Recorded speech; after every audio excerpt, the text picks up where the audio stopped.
সুপ্রিয় দর্শক, আসসালামু আলাইকুম। প্রতিদিন মাছ মাংস খেতে ভালো লাগে না, তাই আম্মু আজ কাঁঠালের বিচি দিয়ে লইট্টা শুটকি ভুনো করবে। এ রান্না করার জন্য প্রথমে আমি কাঁঠালের বিচিগুলো ভালোভাবে ধুয়ে নেব, তার সাথে আমি শুটকিটাও ভালো করে ধুয়ে উঠিয়ে নেব। এগুলো ধোয়া হয়ে গেলে আমি প্লেটে নিয়ে নেব। এখানে শুটকি ও কাঁঠালের বিচি রান্না করার জন্য আমি নিয়েছি পেঁয়াজ কুচি, রসুন কুচি, হলুদের গুঁড়ো, মরিচের গুঁড়ো, ধনিয়া গুঁড়ো ও স্বাদ মতো লবণ। প্রথমে আমি চুলাটা ধরিয়ে একটি কড়াই বসিয়ে দিলাম।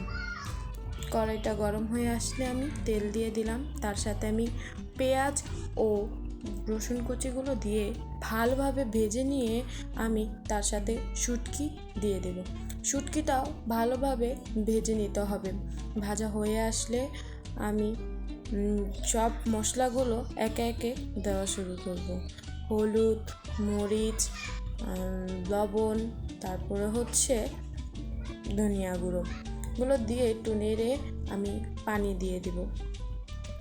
মশলাটা কষানো হয়ে আসলে তারপর আমি বিচিগুলো দিয়ে একটু নাড়াচাড়া দিয়ে দিব, তার সাথে এটা ছড়া দিয়ে ঢেকে ভালোভাবে কষিয়ে নিতে হবে।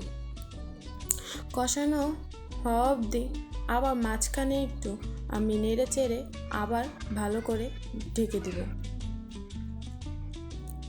তো আমার কষানো হয়ে গেছে, আর একটু নাড়া দিয়ে আমি পানি দিয়ে দিব। পানি দেওয়ার সঙ্গে আমি 4 থেকে 5টা কাঁচামরিচও দিয়ে দেব। তারপর আমি সরা দিয়ে আবার ঢেকে দেব।